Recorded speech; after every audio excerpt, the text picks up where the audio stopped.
주신 말씀 역대상 2장 13절에서 15절 말씀 보겠습니다. 구약성경 611쪽에 있습니다. 역대상 2장 13절, 14절, 15절의 말씀입니다.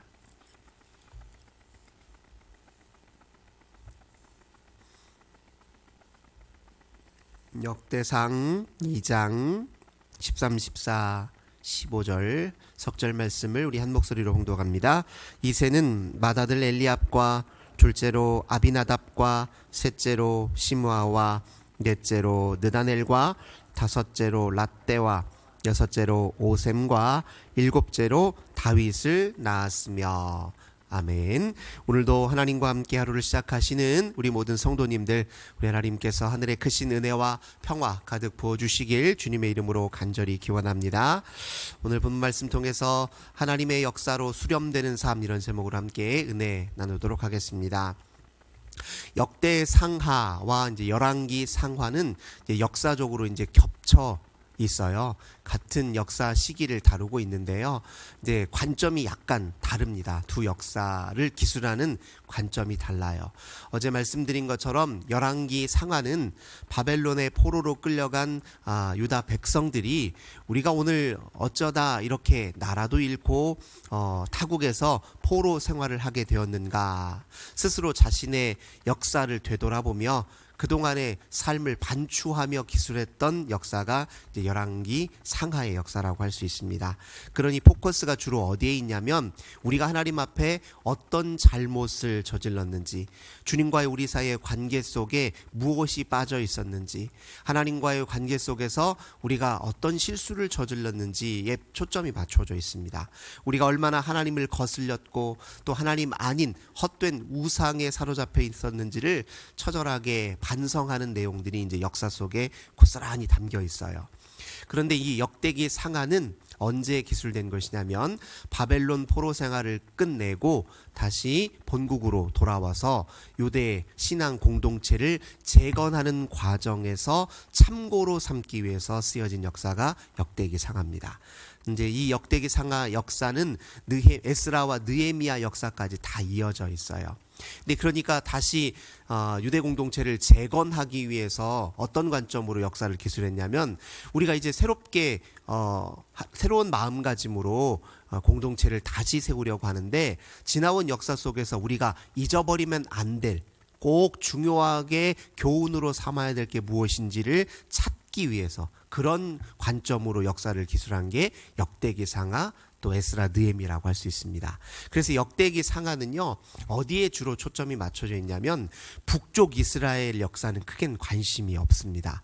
열왕기 상하만 보더라도 북이스라엘 역사와 남유다 왕국의 역사를 교차하면서 서로 어떻게 관련이 있는지를 이렇게 꼼꼼하게 기술했다고 한다면, 이 역대기 상하는 주로 남유다의 역사, 그것도 다윗과 솔로몬의 역사가 중심입니다. 왜냐하면 새롭게 건축될 또 다시 구축하고자 하는 유대 공동체의 중심은 무엇이냐? 예배라는 거예요. 예배. 근데 예배하면 다윗과 솔로몬을 빼놓을 수 없거든요.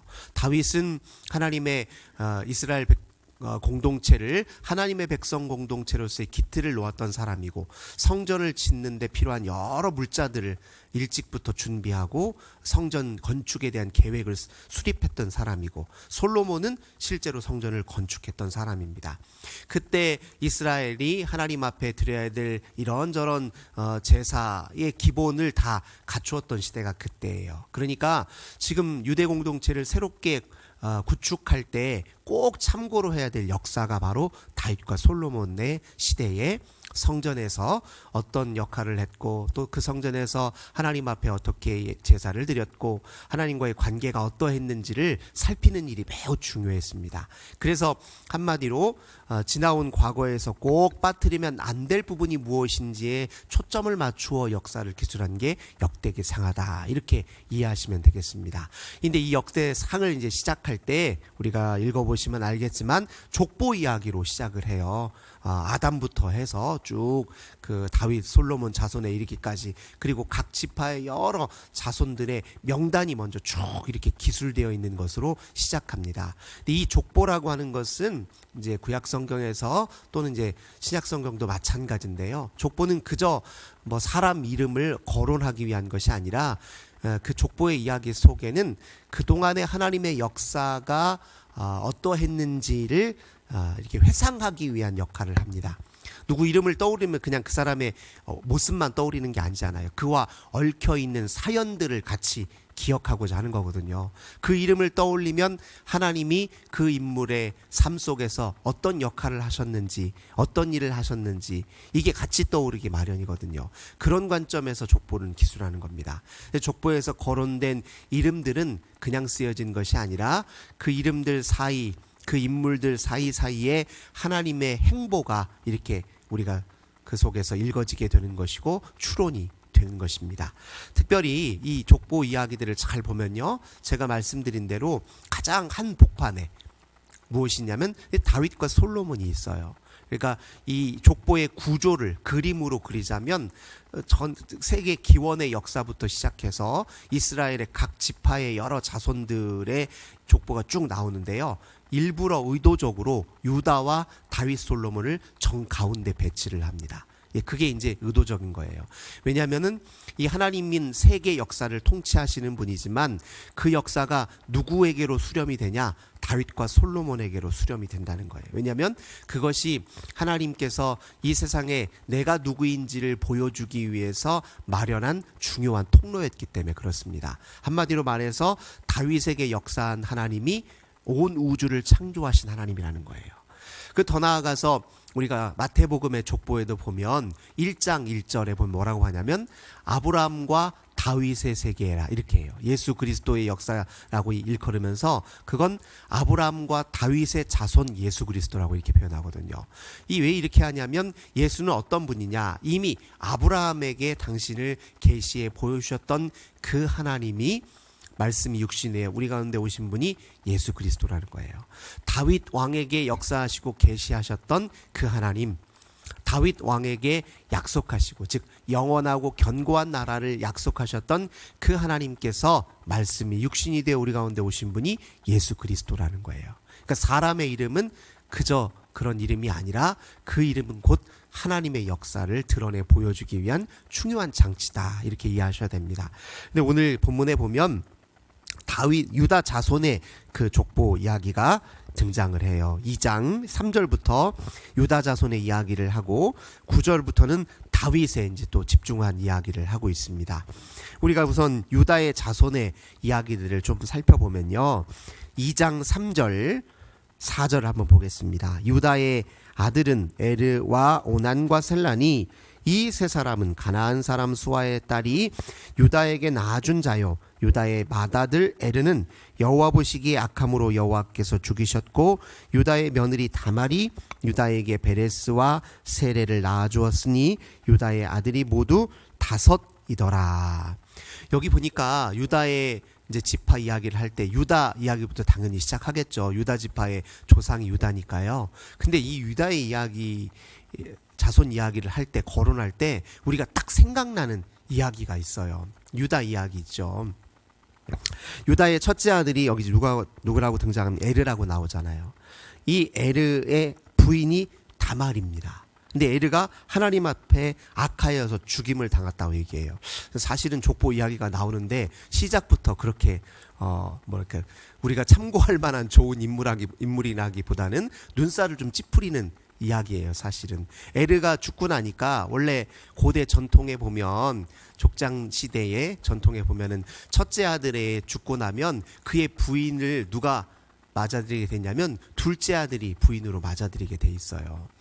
그래서 이제 후손을 그렇게 보게 되어 있는데 이 둘째 아들이 어떻게 행동을 합니까? 일부러 형수하고 잠자리를 갖지 않아요. 자기 이제 형수에게서 아이를 낳고 싶은 마음이 없었던 것 같죠. 그래서 이제 그러다가 또 그것이 잘못되어서 둘째 아들도 죽임을 당합니다.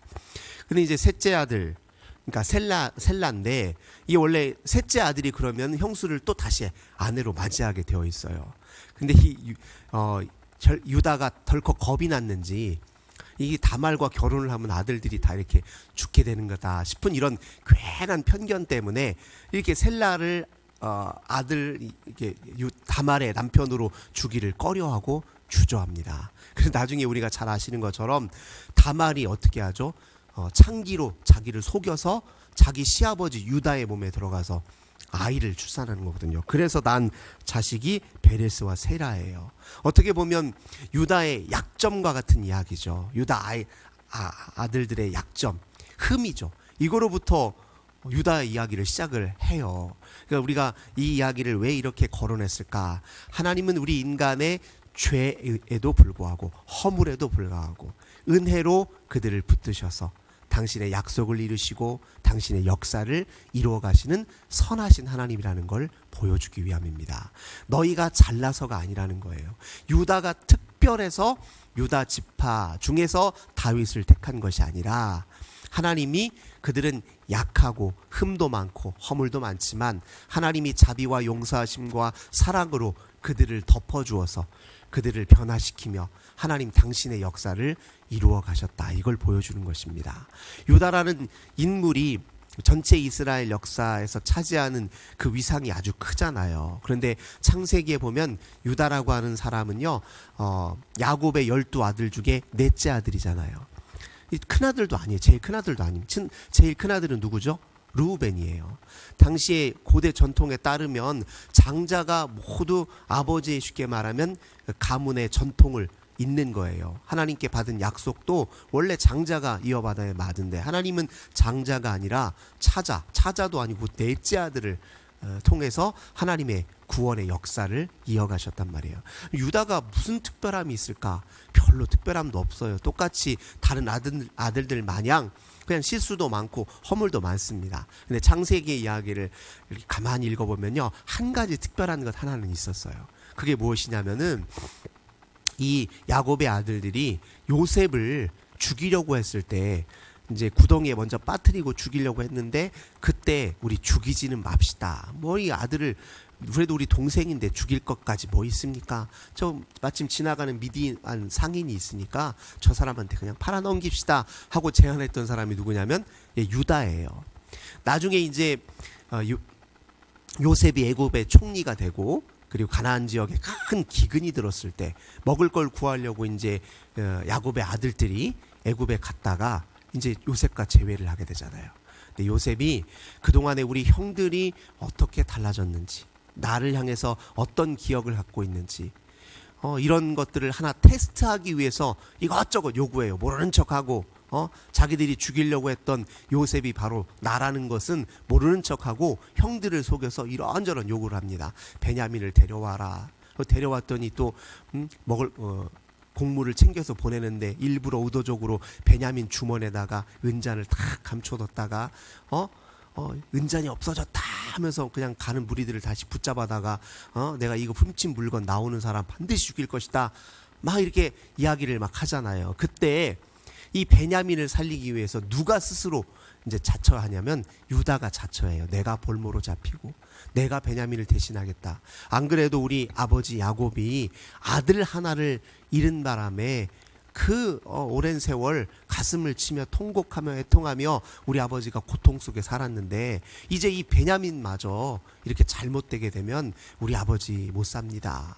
차라리 내가 베냐민 대신해서 볼모로 잡히겠습니다 라고 자기를 내어준단 말이에요. 근데 그렇게 했던 이유가 뭐였겠어요? 유다의 마음속에는 옛날 일이 자꾸 밟히는 거예요. 내가 그때 요셉을 향해서 큰 잘못을 저졌구나. 유다가 생각할 때 그렇다는 거예요. 그러니까 적어도 유다는 어떤 입장을 보였냐면 회개할 줄 아는 마음이 있었습니다. 근데 하나님이 우리에게 원하시는 것 중에 하나가 이런 마음이에요. 우리가 완벽하기를 원하시는 게 아니라 하나님은 우리가 회개하기를 원하십니다. 우리가 잘못하면 주님 제가 잘못했습니다. 인정할 줄 아는 걸 원해서요. 그러니까 유다가 다른 건 뭐 특별함이 없어요. 근데 가만히 보니까 그런 건 좀 잘하는 편에 속해요. 근데 하나님은 회개하는 사람들을 통해 일하시는 겁니다. 하나님을 의지할 줄 아는 사람, 하나님 앞에 약함을 인정할 줄 아는 사람을 통해 일하시는 거예요. 스스로 강하다 자처하는 사람을 통해 일하시는 게 아니에요. 난 약하다, 허물이 많다 하는 사람들을 들어 쓰시는 분이 하나님이시거든요. 그게 이제 그런 역사를 처음부터 이 유다의 족보를 통해서 이제 가르쳐 주고 있는 것입니다.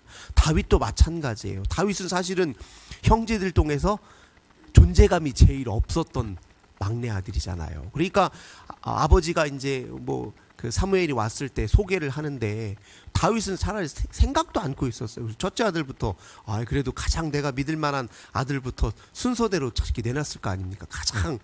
근데 이제 보니까 다 사무엘 눈에 아닌 거예요. 이게 하나님이 계시를 안 주셔. 그래서 잊고 있었는데 아들이 이게 다요 하니까 아버지가 처음에는 단대요 하다가 이제 가만히 생각해 보니까 막내 아들이 하나 더 있는 거예요. 그래서 불러왔는데 그 아들이 바로 하나님이 택한 왕이었단 말이에요. 그러니까 이 모든 역사를 가만히 보면 하나님이 주도하시는 역사라는 것이 더 온전하게 드러나고, 그리고 그렇게 주도하시는 하나님은 어떤 분이라는 게 드러난다는 거예요. 그래서 이 족보 이야기를 통해서 하나님은 분명히 말씀하십니다. 그러니 하나님은 우리의 약함, 불완전함, 허물 그 모든 것에도 불구하고 하나님의 사랑과 자비로 또 하나님의 의로우심으로 인자하심으로 우리 인생들을 통치해 가신다. 그러니까 그 하나님과의 관계 속에서 내가 삶을 살아야 내 삶이 온전해지는 것 아니냐고요. 그리고 또 하나 우리가 교훈할 것은, 아니 평범하고 똑같은 인물들을 통해 일하셨는데 나를 통해 일하시지 말라는 법이 어디 있냐고요. 여기 뭐 성경에 등장하는 인물이 나하고 비교해서 뭐 대단히 나을 것도 없는 사람들이에요. 다 똑같이 평범한 사람이에요. 이 평범한 사람들, 약한 사람들을 통해 일하시는 하나님이 왜 나를 통해서는 일하지 않으시겠냐고요. 나를 통해서도 역사하신다는 겁니다. 내 인생 가운데서도 개입하시는 분이고, 내 인생 속에도 찾아오시는 분이고, 내 인생을 통해서도 하나님의 뜻과 거룩함을 드러내시는 분이란 말이에요. 그러니까 우리 인생의 역사는 하나님의 역사로 끊임없이 수렴돼 합류하는 거예요. 그러니까 자기 인생의 역사를 자기 한 사람의 개인사로만 보면 안 됩니다. 내 개인의 역사는 하나님의 크고 위대한 역사의 일부예요. 하나님의 거대한 역사의 흐름 속에 나는 한 그 역사의 지류예요. 다 통한다는 겁니다. 우리 결국 물은 다 낮은 곳으로 흘러 어디로 가죠?